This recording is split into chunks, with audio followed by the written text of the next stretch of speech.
অনিশ্চয়তা আৰু ভয়ংকৰ বিপদৰ দিশে NHPCৰ বৃহৎ প্ৰকল্প নৱনী সোৱণশিৰি জলবিদ্যুৎ প্ৰকল্পত বিজুলী উৎপাদন পৰীক্ষণতেই ভাঙিল পাৱাৰ হাউচৰ টাৰবাইনৰ ৰটৰ বিয়াৰিং পোলেণ্ডৰ পৰা বিশেষজ্ঞ আনি কোনোমতে ঠিক কৰিছে বিয়াৰিঙৰ বিসংগতি আমি পুনৰবাৰ জনাইছো খবৰ অনিশ্চয়তা আৰু ভয়ংকৰ বিপদৰ দিশে NHPCৰ বৃহৎ প্ৰকল্প নৱনী সোৱণশিৰি জলবিদ্যুৎ প্ৰকল্পত বিজুলী উৎপাদন পৰীক্ষণতেই ভাঙিল পাৱাৰ হাউচৰ টাৰবাইনৰ ৰটাৰৰ বিয়াৰিং পোলেণ্ডৰ পৰা বিশেষজ্ঞ আনি কোনোমতে ঠিক কৰিছে বিয়াৰিঙৰ বিসংগতি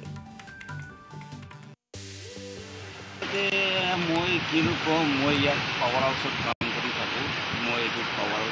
টাৰবাইনটো যেটো বনায় তাত মই কাম কৰো এই ডেম সাইটত মই নকৰো এই সীমা নিৰ্মাণ নদী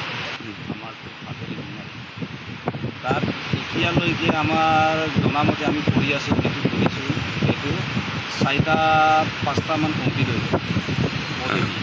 মানে টাৰবাইন যেটো কি ফাংগাটো ঘূৰিব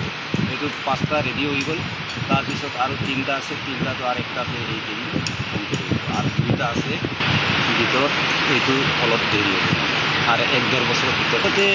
মই কিৰকম মই ইয়াত পাৱাৰ হাউচত কাম কৰি থাকো মই এইটো পাৱাৰ টাৰবাইনটো যেটো বনায় তাত মই কাম কৰোঁ